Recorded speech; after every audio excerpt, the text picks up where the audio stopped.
नमस्कार प्रिय छात्रों, ऑनलाइन शिक्षण के व्याख्यान श्रृंखला में आपका स्वागत है। आज हम अयोध्या सिंह उपाध्याय हरिऔध द्वारा रचित प्रिय प्रवास महाकाव्य से एक अंश, उसके छठे अध्याय का एक अंश पढ़ेंगे और उस अंश को आपकी पाठ्य पुस्तिका जो है काव्यांजलि, उसमें संकलित किया गया है और उसका शीर्षक दिया गया है पवन दूतिका। अयोध्या सिंह उपाध्याय हरिऔध के बारे में आप इससे पहले के व्याख्यान में अच्छी तरह से देख चुके हैं, पढ़ चुके हैं और आज हम उनकी कविता का आनंद उठाएंगे, उसकी चर्चा करेंगे, उसके अर्थ और व्याख्या दोनों को समझने का प्रयास करेंगे। तो आइए देखते हैं पवन दूतिका, जो प्रिय प्रवास खड़ी बोली के पहले महाकाव्य का के छठे अध्याय का एक अंश है, उसको देखते हैं। ये पवन दूतिका शीर्षक से ही स्पष्ट है कि इसमें पवन को दूतिका बनाया गया है। दूत नहीं, स्त्री के रूप में दूतिका, जो संदेश, दूत क्या होते हैं? जो संदेश ले जाते हैं, दूसरों तक पहुंचाते हैं। तो दूत काव्य लिखे जाने की परंपरा हिंदी में और संस्कृत में बहुत पहले से ही है।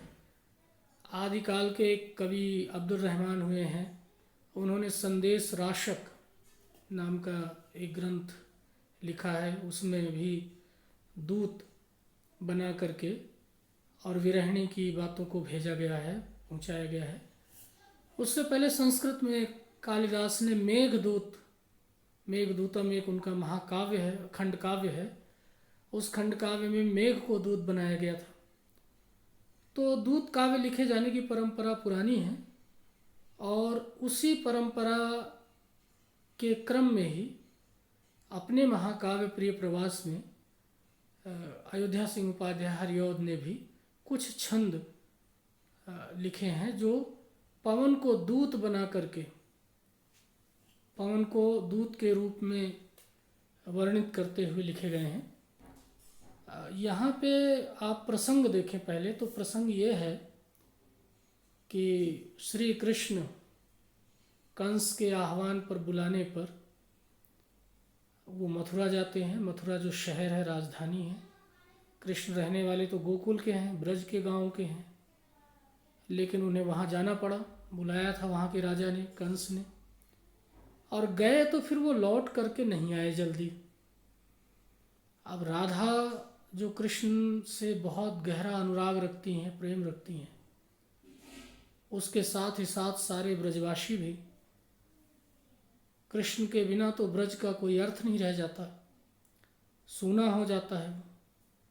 तो राधा भी बहुत व्याकुल हैं, चिंतित हैं कि जो समय कह करके गए थे कृष्ण, लौट कर आए नहीं, व्यथित हैं वो। तो उसी व्यथा की अवस्था में ही, दशा में, विरहिणी राधा, वियोगिनी राधा अपने सदन में, अपने घर में बैठी हैं और उनके आंखों से आंसू धारा प्रवाह बह रहे हैं। तभी देखती हैं कि झरोखे से, उसी सदन के एक झरोखे से, खिड़की से, वातायन जिसे कहते हैं, ऊपर जो अंग्रेजी में जिसे वेंटिलेटर कहते हैं, तो वेंटिलेटर ऊपर लगाया जाता है ताकि हवा और धूप, रोशनी मिलती रहे। तो उस झरोखे से, उस वातायन से प्रातःकाल की सुगंधित शीतल मंद बयार सदन के अंदर प्रवेश करती है। और आप जानते हैं कि अगर मन खिन्न हो तो प्रकृति की सुंदर वस्तुएं भी चिढ़ाने वाली लगने लगती हैं, अप्रिय लगने लगती हैं। तो राधा ने जब वो पवन को देखा, उसका आभास उनको हुआ, तो उनका दुख, उनका विरह और बढ़ गया। तो वहीं से ये कथा आगे बढ़ती है, ये प्रसंग आगे बढ़ता है, वो हम देखेंगे। भाषा, जैसा कि मैंने पहले वाले व्याख्यान में ही बतला रखा है कि खड़ी बोली है, खड़ी बोली के प्रथम महाकाव्य से ही अंश लिया गया है, प्रिय प्रवास जिसका नाम है। और छंद जो है वो संस्कृत का वर्णवृत्त है मंदाक्रांता। मंदाक्रांता जो छंद है वो 27 अक्षरों का, 27 मात्राओं का छंद कहा जा सकता है। तो ये वृत्त म भ नगण, मगण भगण नगण, 2 तगण और फिर 2 गुरु, तो कुल मिलाकर के 27 मात्राएं इसमें आ जाती हैं। काफ़ी बड़ा छंद है, धीरे धीरे मंद गति से आगे बढ़ता है। उसी में ये कविता रची गई है प्रिय प्रवास के 6ठे अध्याय से। और तीसरी जो विशेषता मैंने उनके साहित्य की पहले भी बतला रखी है वो ये है कि अतुकांत है ये कविता। अतुकांत, जिसका अंत, हर पंक्ति का अंत एक जैसा ना हो, वो हम देखेंगे अभी पढ़ते समय। जब एक जैसा नहीं है जिन कविताओं की पंक्तियाँ, तो उन्हें अतुकांत कहते हैं। और इस छंद में आप देखेंगे कि क्रम संख्या 27 लिखा हुआ है, लेकिन आपकी पुस्तिका में, आपकी जो काव्यांजलि पाठ्य पुस्तिका है उसमें ये प्रथम छंद होगा, लेकिन प्रिय प्रवास के 6ठे अध्याय का ये 27वां छंद है। और यहाँ उसी छंद के क्रमांक को इसलिए रखा गया है कि आप इससे अनुमान लगा सकें कि बीच बीच में कई छंद छोड़े गए हैं और कुछ चुनिंदा छंद ही आपके यहाँ पाठ्यक्रम में रखे गए हैं। तो आइए पढ़ते हैं कविता और फिर देखते हैं कि और क्या क्या विशेषताएं कविता में दिखाई पड़ती हैं। तो प्रसंग आपको पता ही है, पहले वो वर्णन करते हैं कि बैठी खिन्ना यक दिवस, वे गेह में थीं अकेली, आके आंसू दृग युगल में थे धरा को भिगोते, आई धीरे इस सदन में पुष्प सदगंध को ले, प्रातः वाली सुपवन इसी काल वातायनों से। तो आप देखेंगे कि जो भाषा है वो खड़ी बोली है और बहुत ही प्रचलित शब्दों का, लोकप्रिय शब्दों का प्रयोग किया गया है। इसमें कहीं कोई ऐसी जटिलता नहीं है। कुछ शब्द हो सकते हैं जो आपको जटिल लगे, तो उनको यहाँ पर दिखलाया गया है लाल रंग से। दिवस अगर आप समझें तो वो दिन के लिए है। खिन्ना भी आपके लिए हो सके, जटिल हो तो खिन्न, दुखी, वेदनाग्रस्त। यक मतलब एक, थोड़ा सा उन्होंने इसमें परिवर्तन किया है, एक न लिख करके यक लिखा है। गेह घर, गृह से बना है। और इसके अलावा दृग युगल, दृग जो है वो आँख के लिए आता है, युगल माने जोड़े दोनों। धारा पृथ्वी के लिए है, भिगोना आप जानते ही हैं, पानी से भिगोई जाती है जो चीज़। सदन माने गृह, भवन, जहाँ वो रह रही हैं। कौन? वे, राधा। पुष्प सदगंध, सुगंधित फूलों की जो अच्छी गंध है, सुगंध है, उसको लेकर के। सुपवन, सुंदर पवन। सुंदर पवन कौन सी? जो प्रातः काल की होती है, जिसके 3 गुण होते हैं। वो शीतल होती है, ठंडी होती है, वो मंद होती है, धीमी गति से चलती है, और शीतल और उसके साथ ही साथ सुगंधित होती है, उसमें एक सुगंध होती है। वातायन, झरोखा, जिसके बारे में अभी चर्चा की थी हमने। तो आप ये देखें कि कुछ शब्द हैं जिनको आप समझ लें। प्रातः आपको पता ही होगा, प्रातः मतलब सुबह को कहा जाता है। तो प्रातः काल की ये बात है। और किससे जुड़ी बात है? राधा से। तो आइए पहले देखें वे। एक बात और जो द्विवेदी युगीन कविताओं में देखने को मिलती है वो है इतिवृत्तात्मकता। इतिवृत्तात्मकता वो थोड़ी सी कथा जैसी होती है, गद्यात्मकता उसमें होती है। अगर इस एक वाक्य को आप थोड़ा दूसरे ढंग से व्यवस्थित कर दें तो ये पूरा का पूरा वाक्य कविता के बजाय गद्य बन जाएगा। उदाहरण के लिए आप वे से शुरू करें। वे यक दिवस, एक दिन, गेह में, ये ले लीजिए गेह में, खिन्ना, अकेली खिन्ना बैठी थी। पूरा गद्य का वाक्य बन गया। वे यक दिवस गेह में अकेली खिन्ना बैठी थी। पूरा बिल्कुल वाक्य जो है खड़ी बोली का बन गया। तो ये जो द्विवेदी युगीन रचनाओं में आपको खड़ी बोली की रचनाओं विशेष रूप से देखने को मिलेगा कि वहाँ कविता भी गद्यात्मक इतिवृत्तात्मक रूप में दिखाई पड़ती है। तो आइए इस कविता को देखते हैं। बैठी खिन्ना यक दिवस वे गेह में थी अकेली। वे कौन वे? राधा। राधा यक दिवस एक दिन गेह में अपने घर में खिन्ना बहुत दुखी होकर के अकेली बैठी थी। सीधा अर्थ है।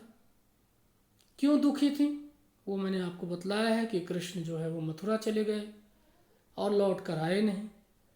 तो उनके विरह में, विरह मतलब होता है अलगाव, उनके वियोग में राधा अकेली एक दिन अपने घर में खिन्ना दुखी होकर के अंदर से व्यथित होकर के बैठी हैं। आके आंसू दृग युगल में, दृग युगल दोनों आंखों में, युगल माने दोनों आंखों से आंसू आते थे और धरा को थे भिगोते, और पृथ्वी को वो भिगो रहे थे जहाँ बैठी थी। कहने का अभिप्राय यह है कि दोनों आंखों से आंसुओं की धारा बह रही थी, पृथ्वी भीग रही थी। आई धीरे इस सदन में, जहाँ वो बैठी थी उसी सदन में धीरे से सुगंधित फूलों की गंध को लेकर, सुगंध को लेकर प्रातः काल की सुंदर पवन। कौन सी पवन? जिसके अंदर 3 गुण हैं, वो धीमी हो, सुगंधित हो और शीतल हो, ठंडी हो। वातायनों से, झरोखे से धीरे से उस सदन में प्रवेश करती है। अब अगर आप इसका अर्थ देखें तो बहुत स्पष्ट है कि एक दिन वे अर्थात राधा खिन्न होकर के, व्यथित होकर, दुखी होकर अपने गृह में अकेले बैठी थी। उनके दोनों आंखों से आंसू की धारा बह रही थी, जो आंसू की धारा पृथ्वी को भिगो रही थी। धीरे से उसी समय सुगंधित फूलों की सुगंध को लेकर के उसी सदन में प्रातः काल की वो सुंदर पवन जो शीतल है, ठंडी है, सुगंधित है, धीमे से झरोखों के माध्यम से उस गृह में, उस सदन में प्रवेश करती है। तो अगर आप इस अंश को देखें, इस पूरी कविता के इस अंश को देखें, छंद को देखें, तो इस छंद में कविता के बजाय एक सूचना दी गई है, वर्णनात्मकता है इसमें। उन्होंने कथा को, उन्होंने बात को आगे बढ़ाया है। इसलिए इसमें कोई ऐसी बात नहीं है जिसकी बहुत विस्तार से व्याख्या की जाए। ये एक तरह से कहानी को या कथा को आगे बढ़ाने वाला छंद है। इसमें काव्य की जो मार्मिकता होती है या काव्य के जो अंतर्निहित अर्थ होते हैं वो कम देखने को मिलेगा। केवल 2 बातें इसमें विशेष रूप से देखने के हैं कि राधा खिन्न है, और दूसरा उदाहरण उन्होंने दिया कि जो वातायन से हवा आई, वायु आई, वो सदगंधों से युक्त है और सुपवन है। तो आप ये देख सकते हैं। इसलिए मैंने इसका केवल अर्थ और भावार्थ ही बतलाया है। व्याख्या के लिए यहाँ पर कोई बहुत अधिक बात कहने की आवश्यकता नहीं है, क्योंकि ये सूचनात्मक पंक्तियाँ हैं जो कथा को आगे बढ़ाने के लिए लिखी गई हैं। आगे फिर चल करके कुछ छंदों में काव्यात्मकता जो दिखाई पड़ती है, जिसकी हम विस्तार से व्याख्या करेंगे। भाषा मैंने पहले ही बताया कि ये खड़ी बोली है, आतुकांत है। ये आप देख ही चुके हैं कि छंद जो है वो आतुकांत है। कैसे आतुकांत है? आप यहाँ देखें तो यहाँ क्या है? ली, बड़ी ई की मात्रा, और यहाँ क्या है? यहाँ ए है। तो पहली पंक्ति में ई आया है, दूसरी पंक्ति में ए आया है, दोनों का मेल नहीं है। अगर अकेली की तरह ही कोई दूसरी पंक्ति जब आती है और उसमें भी बड़ी की मात्रा होती तो वो तुकांत कहलाती। यहाँ आप कह सकते हैं कोले वातायनों से, यहाँ तुक मिलता है, लेकिन चारों पंक्तियों को देखेंगे आप पूरे छंद में तो तुक नहीं मिलता है। तो आइए देखते हैं। भाषा की दृष्टि से देखा जाए तो ये जो है संस्कृत निष्ठ भाषा है थोड़ी। इसमें ये देखिए दृग युगल, ये संस्कृत के शब्द हैं। हरा संस्कृत का शब्द है, सदन तत्सम शब्द है, पुष्प सदगन संस्कृत का तत्सम, सुपवन, प्रातः, वातायन, काल, तो इतने सारे जो शब्द हैं, दिवस, ये सारे तत्सम शब्दावली के हैं और शेष जो शब्द हैं वो तद्भव हिंदी के शब्दावली के हैं। तो आप इसकी पूरी भाषा को मिला करके ये कह सकते हैं कि जो भाषा है वो संस्कृत बहुला है या तत्सम शब्दावली है वाली है। अब आगे देखते हैं दूसरा छंद जो प्रिय प्रवास में तीसवें नंबर पर है। तो संतापों को विपुल बढ़ता देख के दुखिता हो। संताप मैंने पहले वाले छंद में ही बतलाया आपको कि प्रकृति की चीज़ें तभी अच्छी लगती हैं जब मन हमारा प्रसन्न हो। मन हर्षित हो तो प्रकृति की खराब चीज़ें भी प्रसन्न करने वाली लगती हैं, और मन दुखी हो, व्यथित हो, क्रोधित हो तो फिर प्रकृति की सुंदर से सुंदर चीज़ें भी हमें और तकलीफ देती हैं, हमारे संताप को बढ़ा देती हैं। तो संतापों को विपुल बढ़ता देख के दुखिता हो, धीरे बोली सदुख उससे श्रीमती राधिका यूं, प्यारी प्रातः पवन इतना क्यों मुझे है सताती, क्या तू भी कलुषित हुई है काल की क्रूरता से। पहले इसके कठिन शब्दों को देख लेते हैं। संताप, कष्ट को बढ़ाना, दुख। विपुल, ज़्यादा कर देना, बढ़ा देना, ज़्यादा अधिक करना। दुखिता, दुखी होना। सदुख, दुख के साथ। श्रीमती राधिका आप देख ही रहे हैं, राधा का नाम है। प्यारी प्रातः पवन, प्रातः काल की पवन, इतना मुझे क्यों सताती। इस वाक्य में कोई ऐसा शब्द नहीं है जो आपके लिए ज़्यादा जटिल हो, कठिन हो। क्या तू भी है कलुषित हुई। कलुषित माने काल के प्रभाव से कलंकित हो जाना, काल के प्रभाव को धारण कर लेना। काल की क्रूरता, क्रूरता कठोरता, तो क्या तुम भी काल की क्रूरता से कलुषित हो गई हो, उसी में बिल्कुल लीन हो गई हो, उसके प्रभाव में आ चुकी हो। तो संतापों को विपुल बढ़ता देख के दुखिता हो।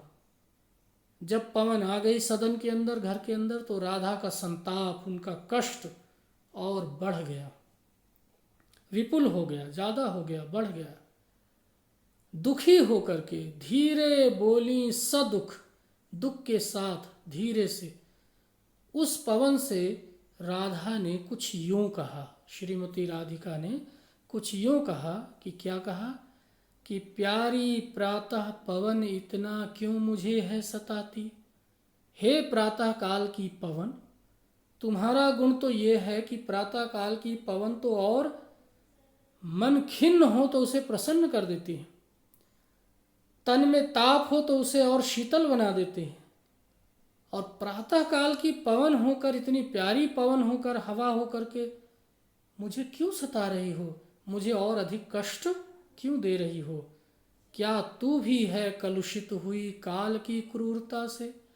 क्या जो काल, जो समय की क्रूरता मुझ पर चल रही है, समय की कठोरता मुझ पर चल रही है, उस समय की कठोरता के ही साथ तुम भी हो गई हो, तुम भी उसी के प्रभाव से प्रभावित हो गई हो।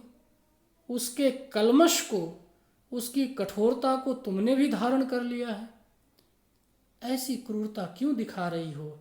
हे प्रातःकाल की पवन, मैं तो पहले से ही खिन्न हूँ।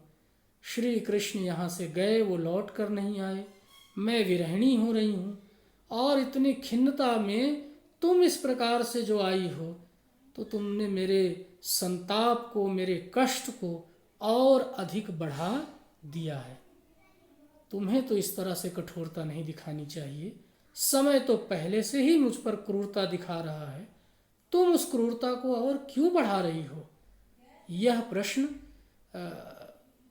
पवन से श्रीमती राधा जो है वो करती हैं, और फिर उसके बाद पवन को वो अपनी बात, अपनी पीड़ा सुनाना शुरू करती हैं। क्या पीड़ा है वो अब आप देखेंगे। मेरे प्यारे नौ जलद से कंज से नेत्र वाले, पहली ही पंक्ति में दो उपमा अलंकार आप देखेंगे।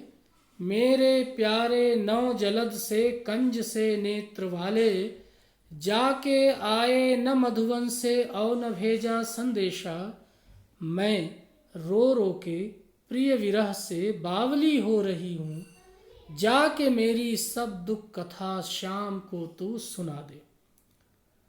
अब यहाँ बात उभर करके सामने आई, प्रसंग बिल्कुल स्पष्ट हो रहा है। राधा खिन्न होकर के, दुखी होकर ये बात कहती हैं कि मेरे प्यारे नौ जलद से, नौ जलद, नया कोई बादल हो, जलद जल देने वाला, ये आप देख सकते हैं, नौ माने नया, जलद बादल, जल देने वाला। कंज से नेत्र वाले, पुष्प कमल के फूलों से जिनके नेत्र हैं। जाके आए न मधुबन से और न भेजा संदेशा, वो गए मधुबन, मथुरा, ना तो वहां से लौट कर आए और ना ही कोई संदेशा ही अब तक भेजा। और उनका न लौटना मैंने पहले ही बतलाया कि ब्रज में अगर कृष्ण नहीं है तो ब्रज का फिर तो कोई महत्व ही नहीं। वहां से तो मानो खुशियां सारी चली गई हैं, लुप्त हो गई हैं। मैं रो रो के प्रिय विरह में, उन श्री कृष्ण की विरह में, वियोग में, अलगाव में के कारण मैं रो रो के बावली हो रही हूँ। बावली तो आप जानते ही होंगे, बेसुध हो रही हूँ, मुझे होशो हवास नहीं रह गया है, मेरी चेतना जो है वो धीरे धीरे समाप्त हो रही है। जाके मेरी सब दुख कथा, तुम मेरी भगिनी हो, मुझ पर कृपा करो, जाओ और मेरी सारी दुख कथा को, मेरी पीड़ा वेदना को शाम को तू सुना दे। उस सांवले रंग के श्री कृष्ण को मेरी सारी व्यथा से अवगत करा दे। कंज से नेत्र वाले, पुष्प के, कमल के फूल जैसे बड़े बड़े नेत्रों वाले, सुंदर नेत्रों वाले, नौ जलद से, नए नए बादल के समान जिनका तन है, जिनका शरीर है, जिनकी श्यामलता है, ऐसे श्याम वर्ण वाले, पुष्प नेत्र वाले श्री कृष्ण को जो मथुरा गए लेकिन ना तो लौट कर आए, ना कोई संदेशा भेजा, और जिनके कारण मैं उन प्रिय के विरह में बेसुध हो रही हूँ, बावली हो रही हूँ, अपनी चेतना खो रही हूँ, व्यथित हो रही हूँ, उन श्री कृष्ण को, उन श्याम को जाकर मेरी सारी दुख कथा सुना दे। उन्हें भी तो कम से कम आभास हो कि हम किस प्रकार की वेदना से गुजर रहे हैं, किस प्रकार की पीड़ा और खिन्नता ने हमें घेर रखा है। हे प्यारी पवन, तो ये मेरा संदेश ले जाकर श्री कृष्ण के चरणों में अर्पित कर दे, उन्हें सुना दे।